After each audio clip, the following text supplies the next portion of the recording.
Nelson Mandela's long battle against apartheid is one of the biggest chapters in the history of the 20th century. After his release from prison, he won South Africa's first all-race elections to become the country's first black president, liberating and unifying most of its people.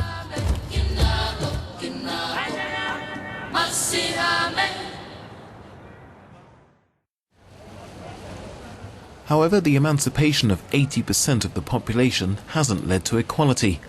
Only a small minority have access to the reins of economic power. Mandisa is proud to own a restaurant in the heart of one of Johannesburg's upmarket areas. She's one of the Black Diamonds, as they're locally known. Exiled during the apartheid years, she returned after Mandela's liberation to forge a career in finance. 10 years later, she made her dream a reality after receiving a loan from an agency set up to help startups in the black community.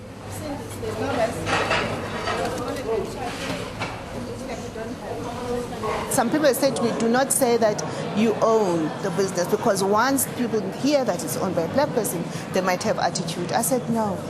I fought for this so much. There is no way I'm going to say I do not own it. People that are still scared to say, I will take advantage of an opportunity, should just let go and take advantage of the opportunities that are there and see if it works, as long as they're prepared to work hard. We will conquer. We will definitely conquer. Soweto lies a few kilometers from Johannesburg. The township, which symbolized much of the bloody fight against apartheid, is now an example of how life for some has completely changed. New housing projects and this smart shopping center reflect the emergence of a new middle class.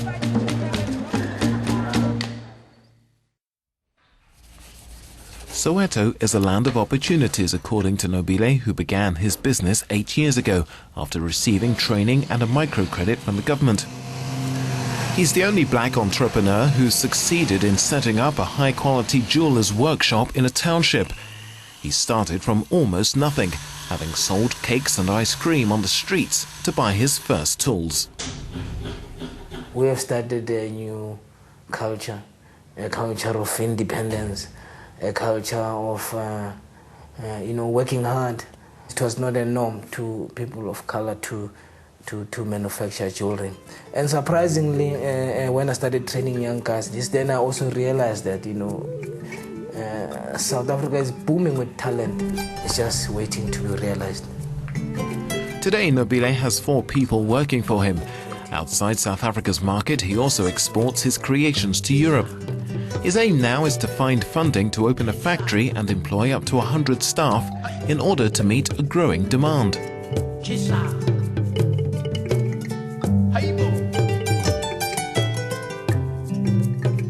Old timer just down the road said to me, we like what you are doing because this is what we fought for.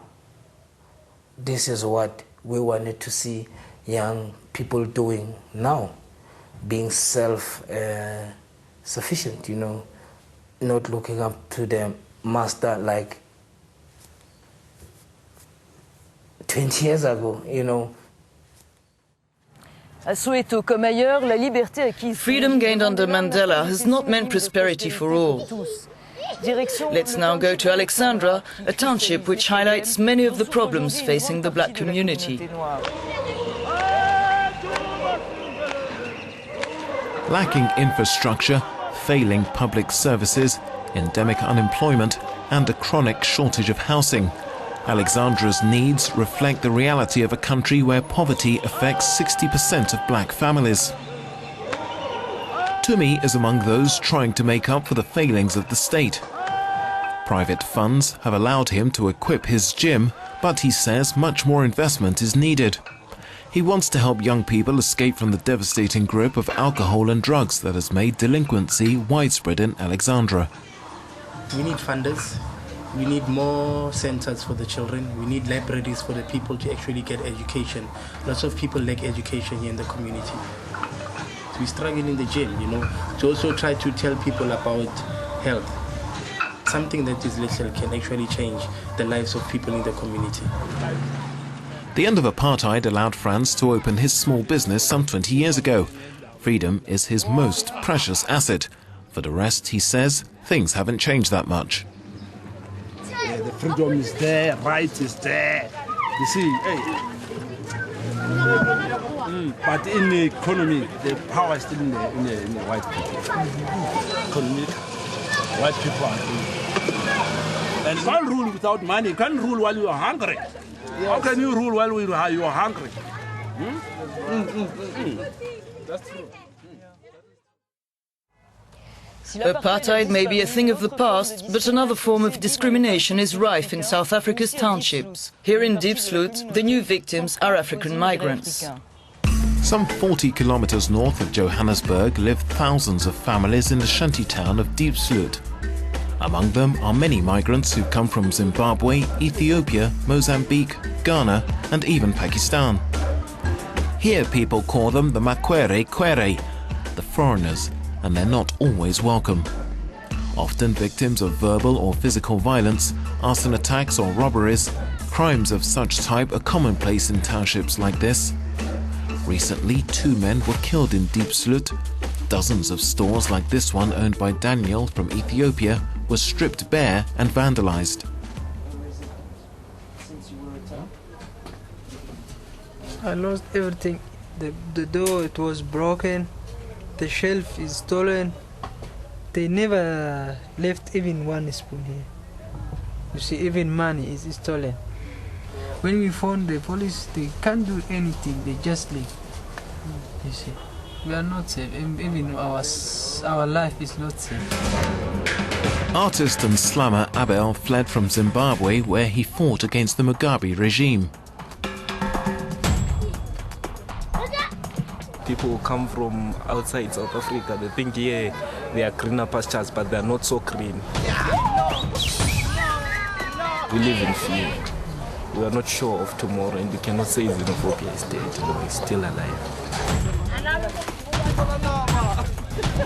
People are frustrated because the government is not delivering, and people are unemployed.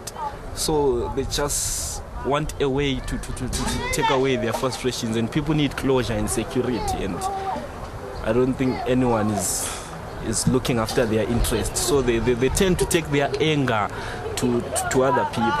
See, especially, it's hard to live here if you're a foreigner.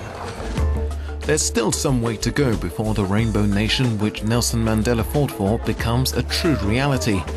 Like those who once battled for freedom for all South Africans, Abel too dreams of another world.